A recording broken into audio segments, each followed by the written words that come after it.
Die gedeelte wat ek vir jou vandag wil lees is Efesiërs 5 vers 19. Spreek onder mekaar met psalms en lofgesange en geestelike liedere en sing en psalms sing in julle hart tot eer van die Here, terwyl julle God die Vader altyd vir alles dank in die naam van ons Here Jesus Christus en aan mekaar onderdanig is in die vrees van God. Dankbaarheid is 'n keuse.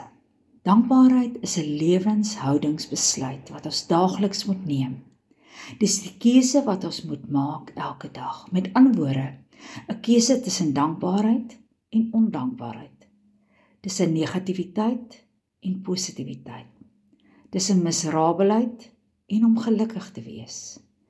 Een van die geheime van 'n gelukkige lewe is dankbaarheid, ten spyte van ons omstandighede.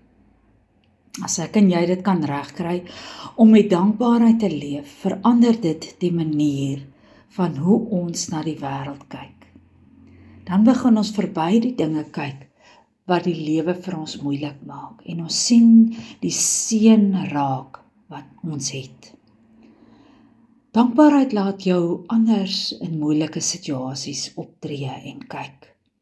Daar's mos verskillende soorte tye in ons lewens en verskillende omstandighede, tye van voorspoed, tye van teëspoed, tye van lag, tye van huil, tye waarin jy positief is, opbouende tye, maar ook tye wat jy in mekaar stort, tye van gunstige omstandighede, maar ook tye waarin omstandighede nie so gunstig en maklik is nie. Maar in alles beveel die Here ons moet ons dankbaar wees. Daarom is dankbaarheid 'n keuse. Kyk ons verby die donker wolk en begin ons ook die silwer randjie raak sien. Die werklikheid is daar, maar dankbaarheid het die vermoë om ons perspektief te verander en daarom verander dit ons. Daarom moet ons oppas vir hierdie negatiewe sneeubal-effek, wat jy ook so baie kere by kinders van die Here kry. Jy begin al hoe meer kla oor alles wat vir jou nie so lekker is nie. En hoe meer jy kla, hoe minder word jou dankbaarheid en jou danksegging teenoor die Here. En hoe minder jy dankie sê, hoe minder sien jy die dinge raak waaroor jy dankie behoort te kan sê. En hoe minder jy sulke dinge raak sien, hoe meer ontevrede en onvergenoeg en gefrustreerd word jy met die lewe. En nou kla jy net nog meer. Dit maak nie saak wat op die oomblik in jou lewe aangaan, of wat jou omstandighede is nie.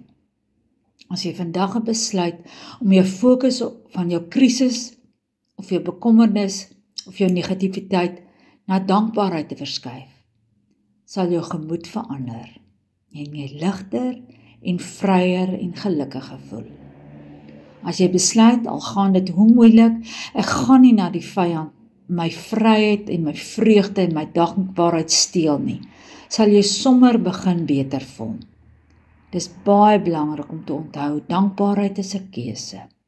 Ons kan dus kies om te midde van moeilike omstandighede steeds dankbaar teenoor God te wees. Die bogenoemde skrif sê dat ons die Vader altyd vir alles moet dank. Dit beteken dat ons die Vader moet dank, al is ons nie lus daarvoor nie. Ons moet nie net elke omstandighede dankbaar wees nie, maar ons moet ook dankbaar wees vir die omstandighede. Jy is nie nou skielik dankbaar vir die siekte nie. Jy is dankbaar dat God saam met jou in die situasie is en dat hy in staat is om jou te help.